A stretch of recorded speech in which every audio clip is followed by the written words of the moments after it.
The Election for Beadle by Charles Dickens. Read by Christian Dickinson. A great event has recently occurred in our parish. A contest of paramount interest has just terminated. A parochial convulsion has taken place. It has been succeeded by a glorious triumph which the country, or at least the parish, it is all the same, will long remember. We have had an election for Beadle. The supporters of the old Beadle system have been defeated in their stronghold, and the advocates of the great new Beadle principles have achieved a proud victory. Our parish, which, like all other parishes, is a little world of its own, has long been divided into two parties, whose contentions, slumbering for a while, have never failed to burst forth with unabated vigor on any occasion on which they could by possibility be renewed. Watching rates, lighting rates, paving rates, sewers rates, church rates, poor rates, all sorts of rates, have been in their turns the subjects of a grand struggle, and as to questions of patronage, the asperity and determination with which they have been contested is scarcely credible. The leader of the official party, the steady advocate of the churchwardens, and the unflinching supporters of the overseers, is an old gentleman who lives in our row.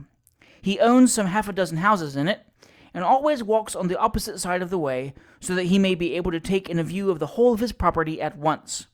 He is a tall, thin, bony man, with an interrogative nose, and little, restless, perking eyes, which appear to have been given him for the sole purpose of peeping into other people's affairs with. He is deeply impressed with the importance of our parish business, and prides himself not a little on his style of addressing the parishioners and vestry assembled. His views are rather confined than extensive, his principles more narrow than liberal. He has been heard to declaim very loudly in favor of the liberty of the press, and advocates the repeal of the stamp duty on newspapers, because the daily journals, who now have a monopoly of the public, never give verbatim reports of vestry meetings. He would not appear egotistical for the world, but at the same time he must say that there are speeches, that celebrated speech of his own, on the emoluments of the sexton and the duties of the office, for instance, which might be communicated to the public, greatly to their improvement and advantage. His great opponent in public life is Captain Purday, the old naval officer on half pay, to whom we have already introduced our readers. The captain being a determined opponent of the constituted authorities, whoever they may chance to be, and our other friend being their steady supporter, with an equal disregard of their individual merits, it will readily be supposed that occasions for their coming into direct collision are neither few nor far between. They divided the vestry 14 times on a motion for heating the church with warm water instead of coals, and made speeches about liberty in expenditure, and prodigality in hot water, which threw the whole parish into a state of excitement. Then the captain, when he was on the visiting committee, and his opponent overseer, brought forward certain distinct and specific charges relative to the management of the workhouse, boldly expressed his total want of confidence in the existing authorities, and moved for a copy of the recipe by which the pauper's soup was prepared, together with any documents relating thereto. This the overseer steadily resisted. He fortified himself by precedent, appealed to the established usage, and declined to produce the papers on the ground of the injury that would be done to the public service if documents of a strictly private nature, passing between the master of the workhouse and the cook, were to be thus dragged to light on the motion of any individual member of the vestry. The motion was lost by a majority of 2, and then the captain, who never allows himself to be defeated, moved for a committee of inquiry into the whole subject. The affair grew serious. The question was discussed at meeting after meeting, and vestry after vestry. Speeches were made, attacks repudiated, personal defiances exchanged, explanations received, and the greatest excitement prevailed until at last, just as the question was going to be finally decided, the vestry found that somehow or other they had become entangled in a point of form from which it was impossible to escape with propriety. So the motion was dropped, and everybody looked extremely important, and seemed quite satisfied with the meritorious nature of the whole proceeding. This was the state of affairs in our parish a week or 2 since, when Simmons, the Beadle, suddenly died. The lamented deceased had overexerted himself a day or 2 previously in conveying an aged female, highly intoxicated, to the strong room of the workhouse. The excitement thus occasioned, added to a severe cold which this indefatigable officer had caught in his capacity of director of the parish engine, by inadvertently playing over himself instead of a fire, proved too much for a constitution already enfeebled by age, and the intelligence was conveyed to the board one evening that Simmons had died and left his respects. The breath was scarcely out of the body of the deceased functionary when the field was filled with competitors for the vacant office, each of whom rested his claims to public support entirely on the number and extent of his family, as if the office of beadle were originally instituted as an encouragement for the propagation of the human species. Bung for beadle, 5 small children. Hopkins for beadle, 7 small children. Timkins for beadle, 9 small children. Such were the placards in large black letters on a white ground, which were plentifully pasted on the walls and posted in the windows of the principal shops. Timkins's success was considered certain. Several mothers of families half promised their votes, and the 9 small children would have run over the course, but for the production of another placard announcing the appearance of a still more meritorious candidate. Spruggins for beadle, 10 small children, 2 of them twins, and a wife. There was no resisting this. 10 small children would have been almost irresistible in themselves without the twins, but the touching parentheses about that interesting production of nature, and the still more touching allusion to Mrs. Spruggins, must ensure success. Spruggins was the favorite at once, and the appearance of his lady, as she went about to solicit votes, which encouraged confident hopes of a still further addition to the house of Spruggins at no remote period, increased the general prepossession in his favor. The other candidates, Bung alone excepted, resigned in despair. The day of election was fixed, and the canvass proceeded with briskness and perseverance on both sides. The members of the vestry could not be supposed to escape the contagious excitement inseparable from the occasion.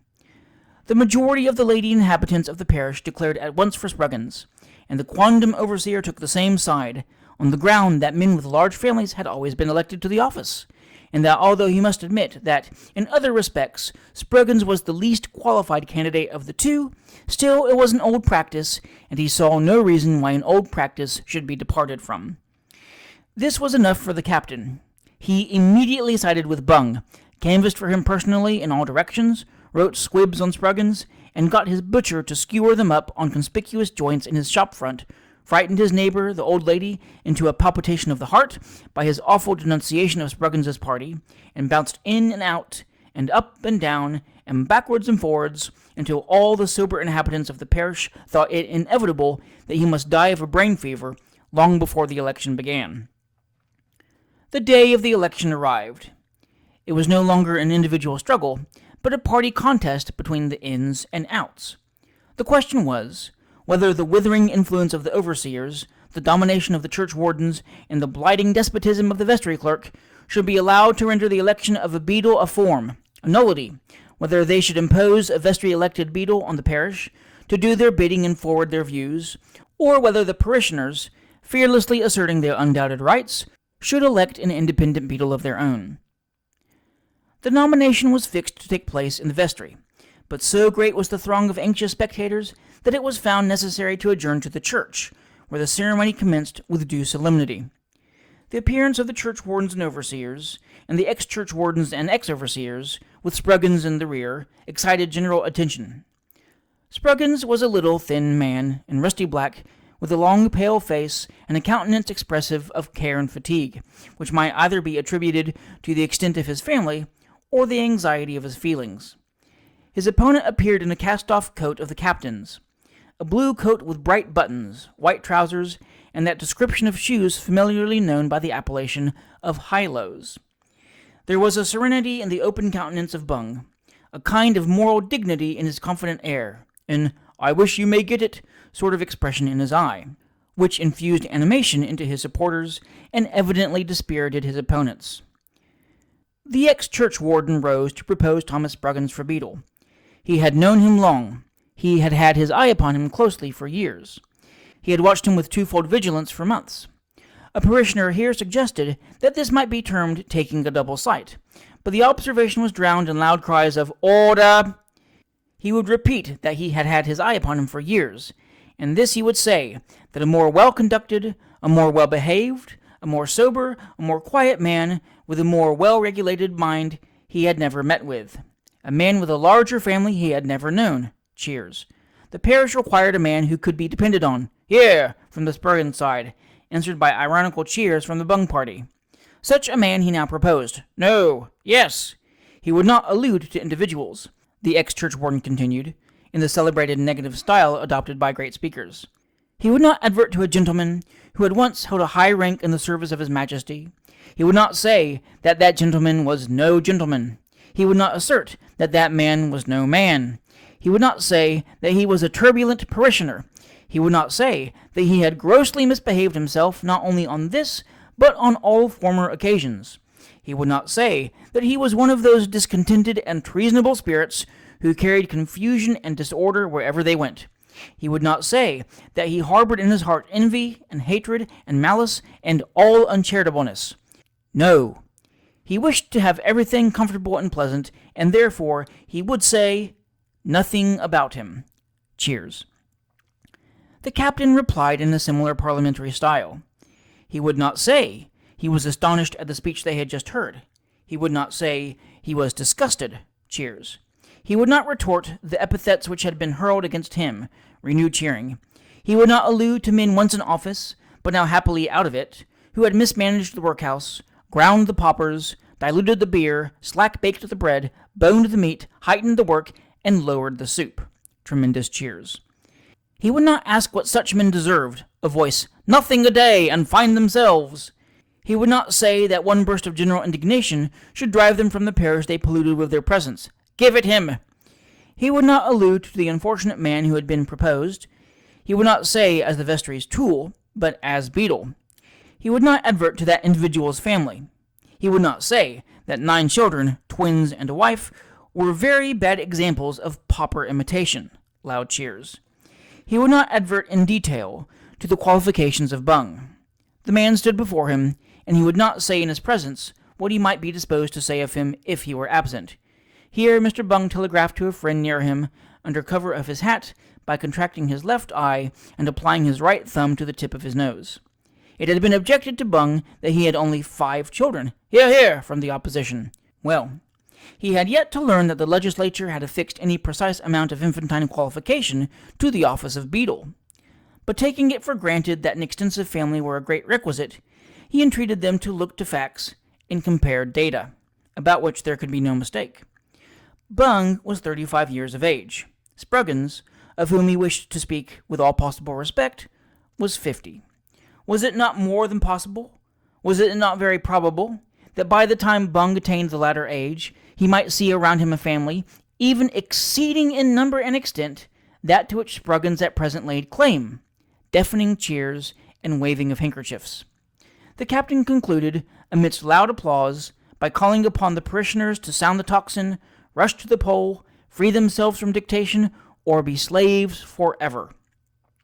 On the following day the polling began, and we never have had such a bustle in our parish since we got up our famous anti-slavery petition, which was such an important one that the House of Commons ordered it to be printed on the motion of the member for that district. The captain engaged 2 hackney coaches and a cab for Bung's people, the cab for the drunken voters, and the 2 coaches for the old ladies, the greater portion of whom, owing to the captain's impetuosity, were driven up to the poll and home again before they recovered from their flurry sufficiently to know, with any degree of clearness, what they had been doing. The opposite party wholly neglected these precautions, and the consequence was that a great many ladies who were walking leisurely up to the church, for it was a very hot day, to vote for Spruggins, were artfully decoyed into the coaches and voted for Bung. The captain's arguments, too, had produced considerable effect. The attempted influence of the vestry produced a greater. A threat of exclusive dealing was clearly established against the vestry clerk, a case of heartless and profligate atrocity. It appeared that the delinquent had been in the habit of purchasing a 6-pen'orth of muffins weekly from an old woman who rents a small house in the parish, and resides among the original settlers. On her last weekly visit, a message was conveyed to her through the medium of the cook, couched in mysterious terms, but indicating with sufficient clearness that the vestry clerk's appetite for muffins, in future, depended entirely on her vote on the beadleship. This was sufficient. The stream had been turning previously, and the impulse thus administered directed its final course. The Bung party ordered 1 shilling's worth of muffins weekly for the remainder of the old woman's natural life. The parishioners were loud in their exclamations, and the fate of Spruggins was sealed. It was in vain that the twins were exhibited in dresses of the same pattern and nightcaps to match at the church door. The boy in Mrs. Spruggins's right arm, and the girl on her left, even Mrs. Spruggins herself, failed to be an object of sympathy any longer. The majority attained by Bung on the gross poll was 428, and the cause of the parishioners triumphed.